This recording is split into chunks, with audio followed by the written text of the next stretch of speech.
अस्सलाम वालेकुम। उम्मीद है कि आप लोग खैरियत से होंगे। आज मैं आपके साथ अपने वेलकम सेंटर का एक्सपीरियंस शेयर करूंगी।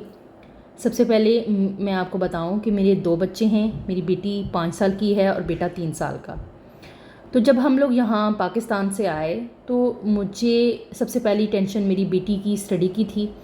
तो उसके लिए हम लोग स्कूल में गए जो नियर बाय हमारे पब्लिक स्कूल था वहाँ पर, ताकि हम बेटी का एडमिशन करवा सकें। बट रिसेप्शन पर ही हमें ट्रीट किया गया और हमें एक इंस्ट्रक्शन लेटर दिया गया कि ये चीज़ें हैं, आप घर जाएं, आप ऑनलाइन अप्लाई करें। और ऐसे ही है, घर आके जो उनकी वेबसाइट बताई थी वहाँ पे जाके जो जो चीज़ें उन्होंने रिक्वायर की थी वो किए, अपलोड करके हमने अप्लाई कर दिया।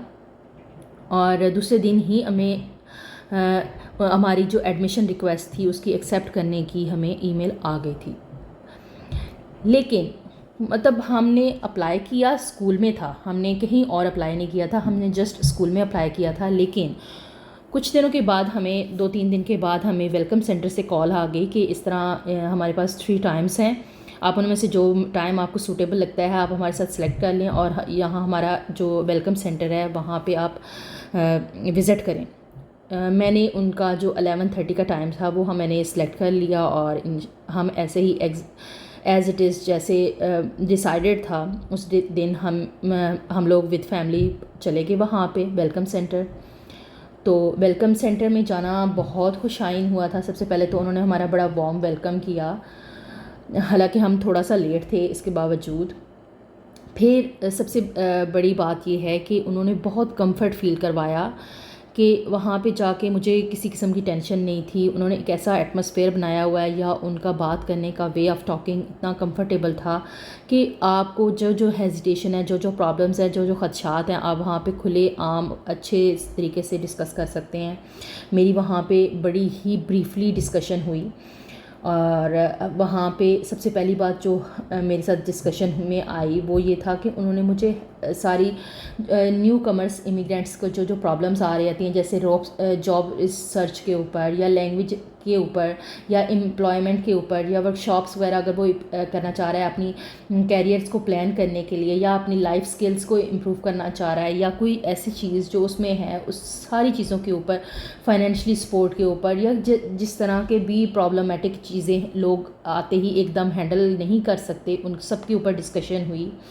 और हमें ओरिएंटेशन टू कनाडा दिया गया कि हमें बताया गया कि आपको अगर फॉर एग्ज़ाम्पल आपका हेल्थ केयर है या आपकी जो डिफरेंट किस्म की चीज़ें हैं, जैसे फैमिली रिसोर्सेज को डिस्कस किया गया। इन सारी चीज़ों के ऊपर हमारे साथ डिटेल में डिस्कशन हुई कि आपको ये चीज़ें हैं, आप अपने फैमिली डॉक्टर किस तरह हायर कर सकते हैं, आप अपनी बाकी चीज़ें किस तरह कर सकते हैं, कहाँ कहाँ पे ये सूटेबल चीज़ें हैं और कौन कौन सी वेबसाइट्स हैं, कहाँ से आप लिंक कर सकते हैं, कैसे ये सब कुछ होगा। ईच एंड एवरी थिंग वो ऐसे आपको ब्रीफ करते हैं जैसे आप ज़ीरो से यू हैव नो आइडिया कि कैसे करना है, तो वो आपको बिल्कुल ऐसे कंफर्ट करके देते हैं कि आपको हर चीज़ क्लियर करते हैं। सेकेंड थिंग ये है कि उन्होंने हमें क्लियर कर दिया था, उन्होंने कहा था कि देखें आपने हमें रिज्यू नहीं किया, हमारा लिंक्ड स्कूल्स के साथ है। जो ही स्कूल के अंदर की न्यू कमर्स स्टूडेंट आता है ऑटोमेटिकली उसका सारा डाटा हमारे पास आ जाता है और हम उन लोगों को इनवाइट करते हैं और उनको सारी फैसिलिटीज़ या गाइडलाइंस या ईच एंड एवरीथिंग जो हम प्रोवाइड कर सकते हैं हम करते हैं।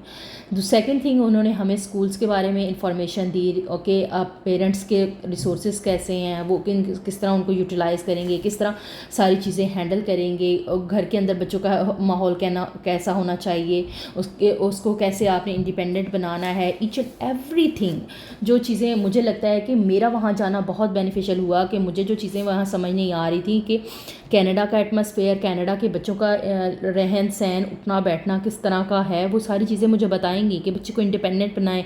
ये चीज़ें आपको प्रॉब्लम कर सकती हैं। बच्चा जब स्कूल जाएगा आप साथ नहीं होंगे तो टीचर और इसके दरमियान इंट्रैक्शन में जो जो प्रॉब्लम्स या हिडन थिंग्स जो बच्चे को करनी चाहिए वो ईच एंड एवरी थिंग मुझे बड़ी डिटेल के साथ ब्रीफ की गई, बताई गई और गाइडलाइंस दी गई कि कैसे कैसे आप इम्प्रूव कर सकते हैं।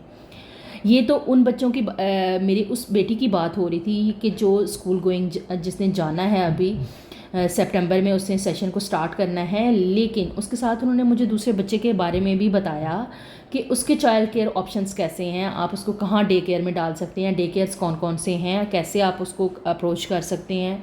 और सेकंड थिंग कि आप डे केयर को अगर उस डे केयर की जो फ़ीस है वो 1000 है, 1000 में से 500 गवर्नमेंट पे करती है जस्ट बिकॉज ऑफ PR।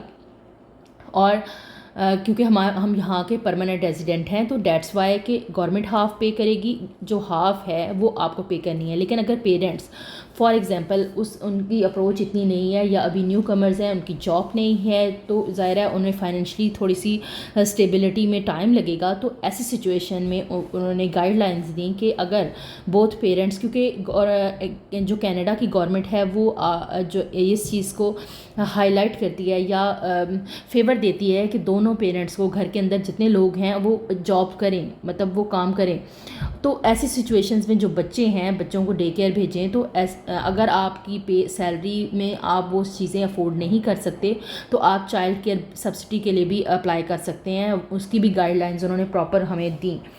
फिर उसके साथ साथ उन्होंने हमें वॉलंटियर अपॉर्चुनिटीज़ के बारे में भी बताया कि फ़ॉर एग्ज़ाम्पल कि आपके छोटे बच्चे हैं, अगर फ़ॉर एग्ज़ाम्पल आप डे केयर नहीं भेजना चाहते, जैसे मैं कंफर्टेबल नहीं हूँ कि मेरा बेटा अभी बहुत छोटा है कि मैं उसे डे केयर भेज दूँ।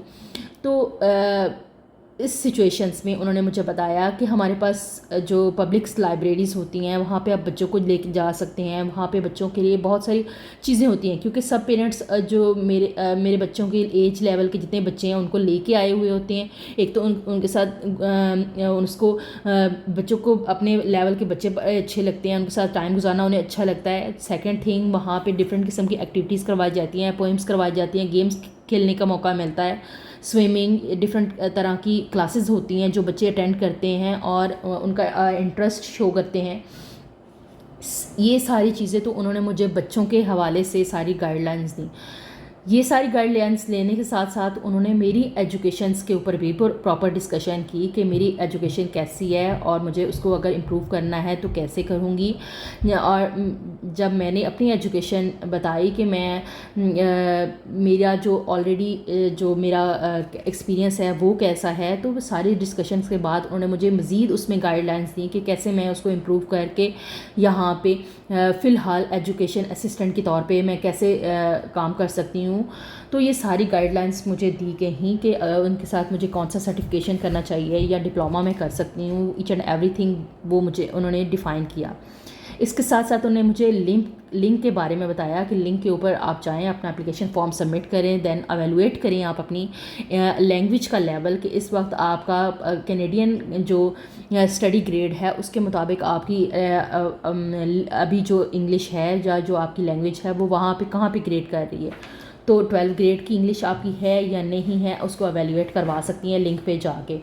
इसके साथ उन्होंने मुझे डिफरेंट किस्म के कैरियर पाथ्स बताए कि अगर आपके अंदर किसी किस्म की स्किल है तो आप कैसे उसके ऊपर वर्क करके कैसे अपना कैरियर पाथ्स बना सकती हैं। स्टेप बाय स्टेप उन्होंने मुझे बताया कि किन किन चीज़ों के बारे में आपको देखने की ज़रूरत है, कैसे एलिजिबल हैं। फिर उन्होंने मुझे बताया कि अगर आप एलिजिबल हैं तो आपको कहाँ कहाँ सर्विस प्रोवाइडर आपको कहाँ मिल सकते हैं, उनके लिंक्स मुझे दिए गए।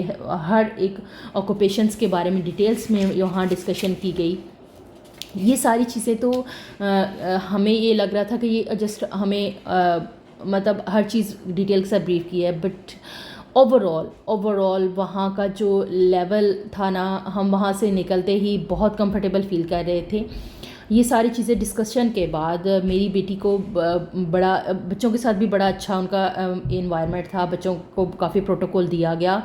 और उसके साथ मेरी बेटी को जो है ना बैकपैक दिया गया जो विद फुल ऑफ स्टेशनरी, उसके अंदर उसकी राइटिंग के लिए डिफरेंट कॉपीज़ हैं। और इसके साथ जो है 100 ऑफ लर्निंग शीट्स दी गई जो फॉर कलरिंग कि बच्चे उसके ऊपर कलर करें, घर में इंगेज रहें, उसके ऊपर पेंसिल ग्रिप आए, और बच्चों को इंगेज करने के लिए, और ये सारी चीज़ें फ्री ऑफ कॉस्ट थी। कोई हमें वहाँ पे कुछ पे करना नहीं था। तो बच्चों को चॉकलेट्स वगैरह भी दी गई, और इस तरह जो टाइम मैंने वहाँ पे गुजारा बहुत कंफर्टेबल था। बहुत अच्छी चीज़ें गाइडलाइंस दी गई। तो मुझे लगा कि ये मैं अपना एक्सपीरियंस आप लोगों के साथ शेयर करूं, कि आप लोगों को पता भी हो कि न्यू कमर्स को कैसे यहाँ पे ट्रीट किया जाता है, उनके साथ किस तरह उनको कंफर्टेबल किया जाता है, किस तरह उनको लिंक्स प्रोवाइड किए जाते हैं। तो उम्मीद है कि आपको मेरा एक्सपीरियंस अच्छा लगा होगा, और मुझे तो बहुत कंफर्टेबल फ़ील हुआ। फिर मिलेंगे। अल्लाह हाफिज़।